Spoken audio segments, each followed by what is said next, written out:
IT মার্কেটে আজকে বিরাট বড় ধস নেমেছে। ইন্ডিয়ান আইটি মার্কেটে TCS, emphasis, Infosys technology, HCL technology সব বেশি কম বেশি প্রতিটি কোম্পানি 5% 6% ইতিহাসে এত বড় ক্র্যাশ কোথাও কখনো দেখা যায়নি। আইটি সেক্টর ক্ষেত্রে যে সেক্টরটা এত বড় গ্রোথ সেক্টর, যে সেক্টর ডিভিডেন্ড এত দেয়, যে সেক্টর থেকে যদি আমাদের প্রোডাক্টিভিটি দারুণ, যে সেক্টরটার উপর যে বেস করে অনেকে ইনভেস্টেড রয়েছে, প্রচুর মানুষ আইটি সেক্টর, সেই সেক্টরটা আজকে 5-6% কারেকশন হয়েছে। এত বড় ঘটনার পিছনে যে মারাত্মক কারণ রয়েছে তার মধ্যে একটা বড় থাকছে অ্যানথ্রপিক এআই এর উপরে কাজ, যেটা রিসেন্ট নিউজে রয়েছে। গার্টনার কোম্পানি একটা বড় কোম্পানি, যে কোম্পানিটার বেশ কিছু ইনফরমেশন রয়েছে, আরও অনেকগুলো ইনফরমেশন আমাদের প্রশ্নচিহ্ন দাঁড় করিয়ে দিচ্ছে যে এই মুহূর্তে যেখানে ইনভেস্টমেন্ট আমরা অনেকটা বড় অংশ পোর্টফোলিও আইটি সেক্টরের মধ্যে করে রেখেছি, সেই আইটি সেক্টরে যদি আজকে এত বড় ভয়ানক পরিস্থিতি সৃষ্টি হয়, তাহলে এই সেক্টরে এখন কি এক্সিট করে যাওয়াটাই ভালো হবে, না আরও ভবিষ্যতে আরও বড় ধাক্কা রয়েছে যেটা নিয়ে আমাদের চলতে হবে? এই বড় প্রশ্নের চিহ্নের উত্তর খোঁজা এবং কেন ডিটেলস হলো, এই সব কিছু নিয়ে কিন্তু আজকের ভিডিওটা রয়েছে।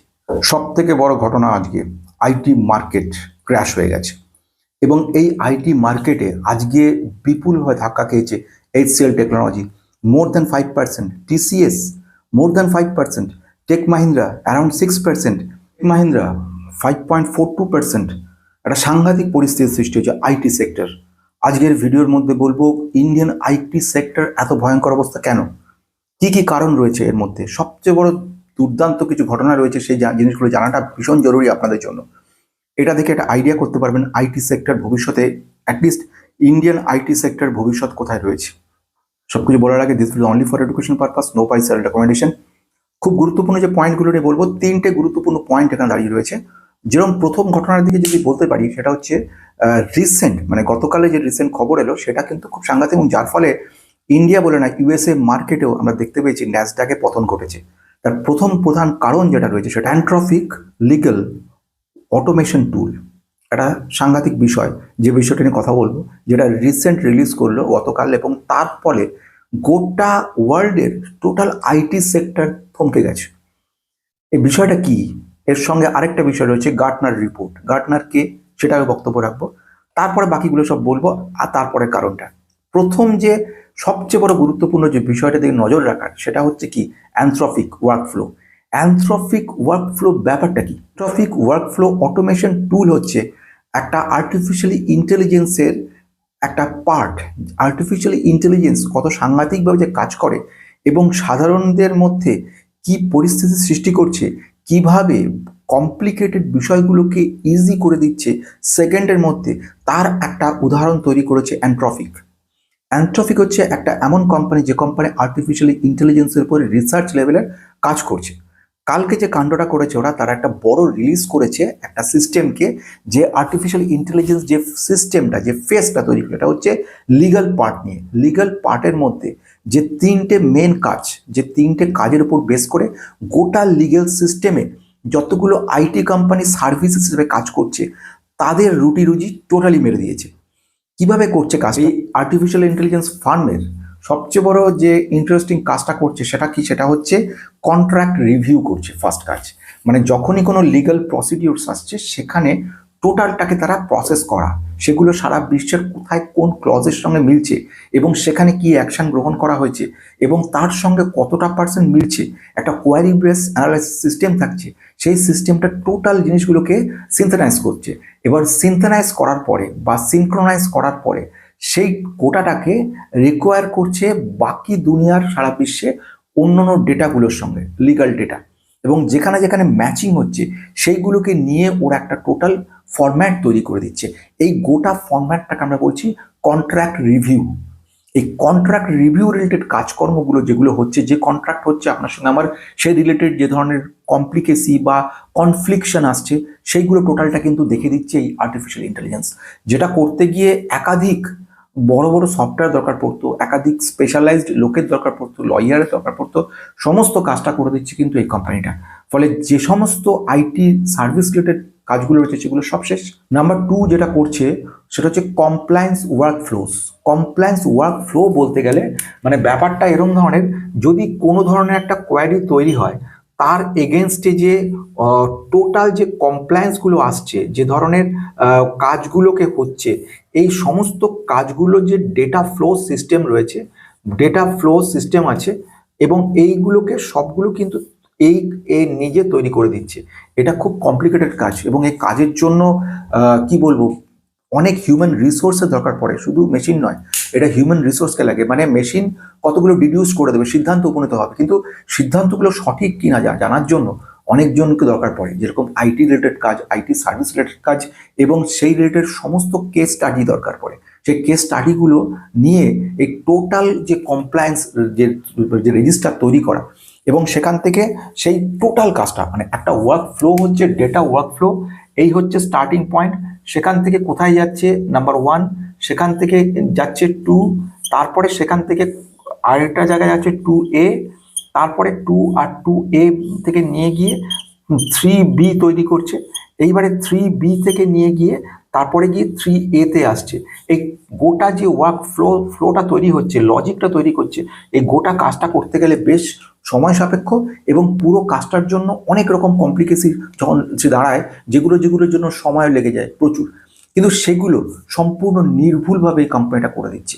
এটা কিন্তু একটা আতঙ্কের জায়গা তৈরি করে ফেলেছে সমস্ত বিশ্বের সমস্ত আইটি কোম্পানিগুলো। আমরা আগের দিনও দেখেছি, সেই মানে বাইরে যে কোম্পানি, যেরকম ইনফোসিস এডিআর, মানে যেটা ওদের দেশে রয়েছে এনলিস্টেড, কিংবা যেগুলো আমরা দেখেছি আমরা, যেমন টিসিএস এডিআর ক্ষেত্রে, উইপ্রো, তারপরে আমরা দেখেছি ওদের দেশের বেশ কিছু কোম্পানি রয়েছে, তাদেরও কিন্তু পঠনগুলো ঘটেছে, এবং সেইগুলো মিলিয়ে মিশিয়ে একটা নেগেটিভ ব্যাপার তৈরি করে দিয়েছে। আর তৃতীয় একটা ব্যাপার থাকছে এই অ্যানথ্রপিকের কাজ, সেটা হচ্ছে লিগাল ব্রিফিং।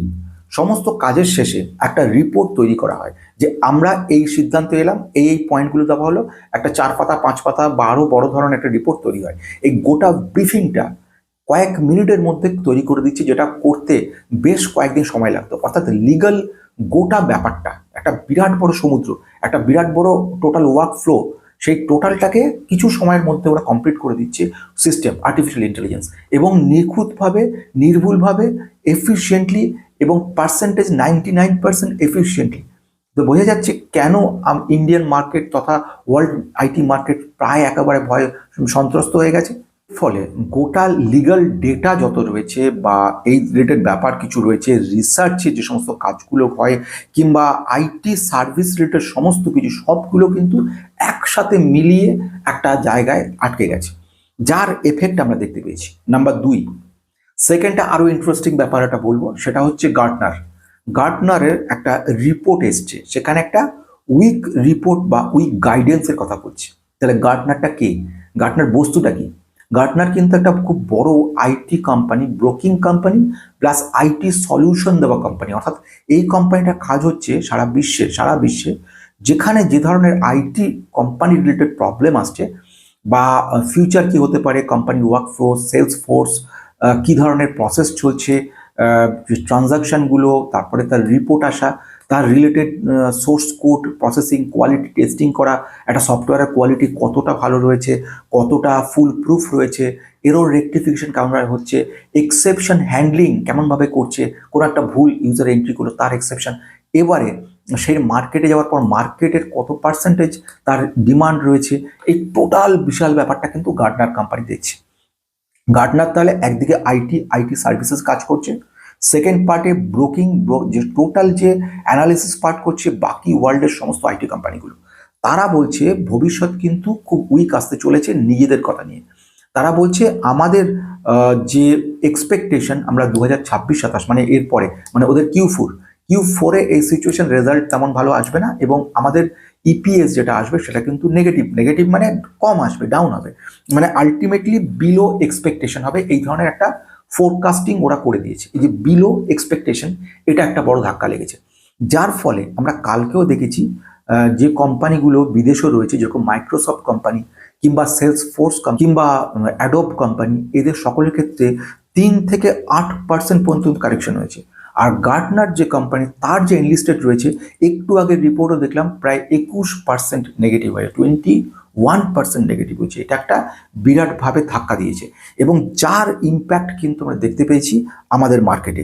সুতরাং যখনই বলছে যে গার্টনার তার পয়েন্টে অফ ভিউ থেকে যে আগামী দিনে অর্থাৎ নেক্সট কোয়ার্টার বা সামনের ভবিষ্যতে সেলিং এনভায়রনমেন্টে কিছু প্রবলেম আসবে, অর্থাৎ বিক্রি বাট্টার ব্যাপারটায় ধাক্কা খাবে।